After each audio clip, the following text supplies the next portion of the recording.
Monsieur Raymond, bonjour. Bon, je vais aller droit au but avec une série de questions. La première, de combien de réacteurs, nouveaux réacteurs on parle? Est-ce que c'est 6? Est-ce que c'est 14? Est-ce que c'est davantage dans les 20 ou 30 ans qui viennent? Sur la construction de ces nouveaux réacteurs, on sait que les EPR, les quelques réacteurs EPR qui fonctionnent dans le monde ont été soumis quand même à de gros retards et de gros dérapages budgétaires. Est-ce qu'on ne peut pas s'attendre au même type de difficultés? Vous avez parlé notamment du fait que certaines pièces, on a un peu de mal à les faire. Le PDG de Framatome me disait il y a quelques mois, en audition ici même, qu'en fait, à l'heure actuelle, il ne sait pas produire, par exemple, les couvercles des cuves. Et on sait que sur les EPR qui ont été construits, on a été obligé de faire appel à Mitsubishi, constructeur japonais. Donc si on est dans la main d'un japonais pour construire les prochains, comment est-ce qu'on fait pour s'assurer de la maîtrise des coûts? Question suivante, c'est sur le chiffrage du grand carénage qui, il me semble, était antérieur au problème de corrosion sous contrainte qu'on a rencontré. Donc, est-ce qu'il y a eu une mise à jour? Et sur la question du chiffrage, on sait que EDF doit provisionner également de l'argent pour le traitement des déchets et le démantèlement des centrales qui finira bien par arriver, même si c'est au bout de 50 ou de 60 ans. Donc, est-ce qu'on a ce chiffrage-là?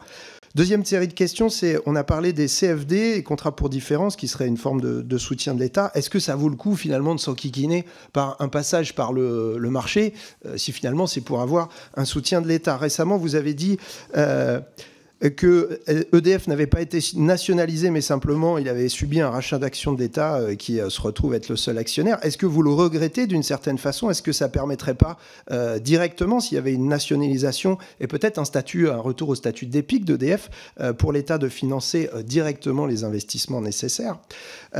Sur les PPA, donc les contrats de gré à gré avec des clients. Alors d'ailleurs, je veux bien que vous nous expliquiez ce que vous appelez un client qui serait quelqu'un qui achète un réacteur.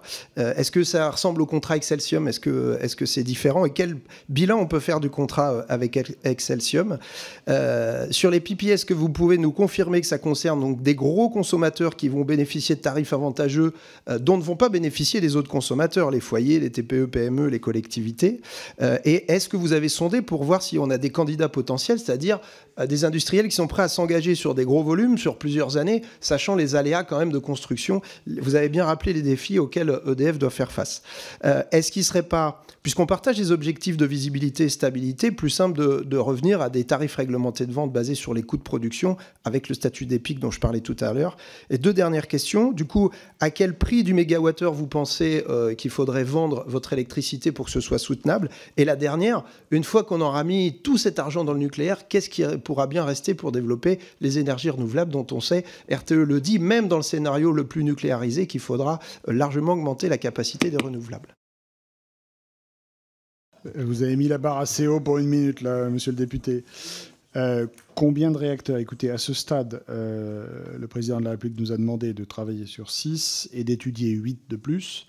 Ce qui est clair, c'est que si on se projette à plus long terme et qu'on reste dans l'environnement connu de technologies disponibles pour disposer d'une énergie commandable décarbonée, il en faudra davantage. Je ne sais pas vous dire à quelle échéance, mais il en faudra davantage, tout simplement parce que les 56 que nous avons aujourd'hui, un jour, seront rattrapés par l'obsolescence.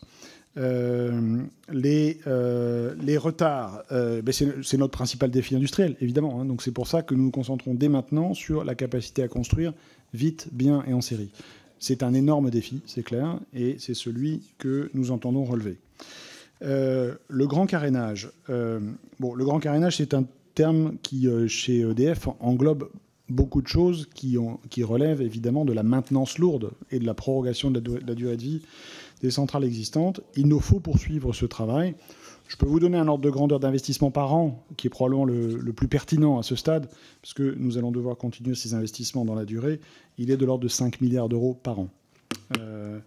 Les provisions, elles sont strictement encadrées en termes réglementaires. Nous avons des provisions qui sont dédiées, nous avons des actifs dédiés, ils sont suivis par une gouvernance spécifique qui nous permettent de garantir le choix.